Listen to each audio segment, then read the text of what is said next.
Kung kakaibang ulam din lang ang pag-uusapan, hindi ba't dito nyo lang iyan matatagpuan sa kusina ni Daddy?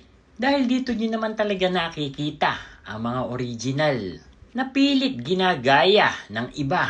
Parang nagmumukhang ako pa ang nanggagaya. Well, pero sa mga naunang followers naman at napanood dito ang ating recipe, alam nila kung sino ang talagang original. At sa recipe na ating gagawin ngayon, laing na nilagyan ng latik. Nakatikim ka na ba nito? O bago sa pandinig mo? Kung ganon, meron na naman silang gagayahin. Ano pa nga ba? Let's get it on! At nanguha na nga tayo ng mga dahon ng gabi na atin ang ihihiwalay doon sa kanyang tangkay. At pagkatapos, babalikan naman natin yung tangkay.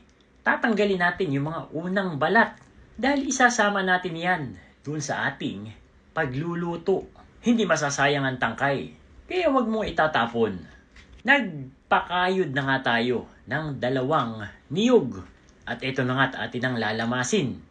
2 beses natin itong piniga. Ito yung unang piga at yung ikalawa. Set aside muna natin yan at dun sa ating ipapalaman sa ating dahon, meron tayong kalahating kilong hipon na ating binalatan. Pagkatapos atin ang tatabtarin ng pinong-pino. Pagkatapos set aside muna natin yan at yung sinaing natin na galunggong, inilagay lang natin dito ay suka, asin, paminta, garlic powder. Siyempre maraming bawang.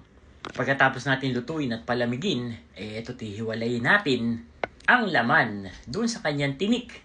Kung ayaw nyo namang isaing ang galunggong, pwede nyo naman itong pakuluan na lang sa asin at paminta. Pero I suggest na mas masarap kung ito'y isasaing nyo o parang ipapaksiw ba. So dinurog na natin sa isang bowl, ay pagsasama-samahin na nga natin dito yung galunggong, hipon na tinadtad natin, garlic, ginger, onion, 1 pirasong itlog, konting asin, garlic powder, ground black pepper, at liquid seasoning. Pagkatapos gamit ang ating malinis na kamay, ay atin na nga itong hahaluin hanggang sa mag-well combine itong ating mga ingredients. At this point, papasok na yung dahon ng gabi na nilinis na natin mabuti.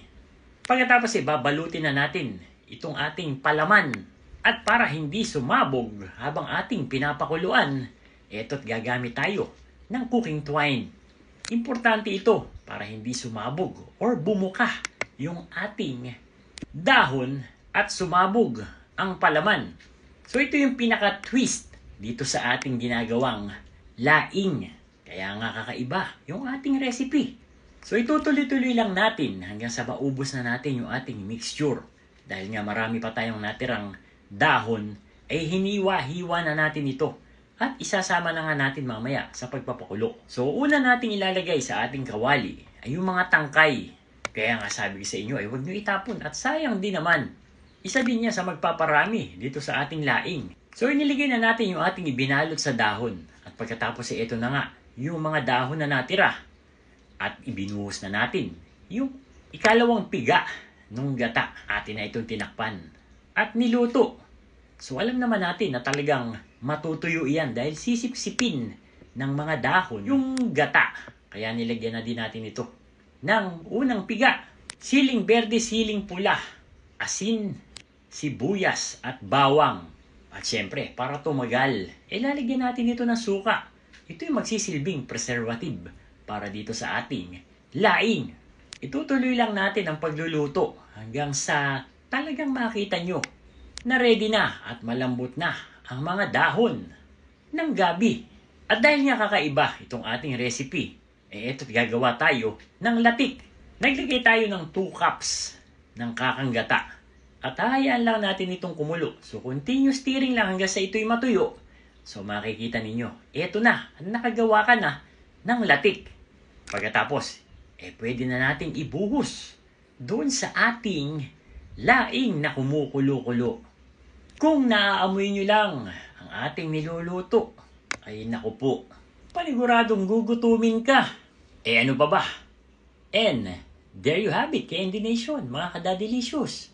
Ito yung ating version ng laing na merong latik. Yung akala mong sa kakanin lang pwedeng ilagay ang latik, abay pwede rin pala sa ulam.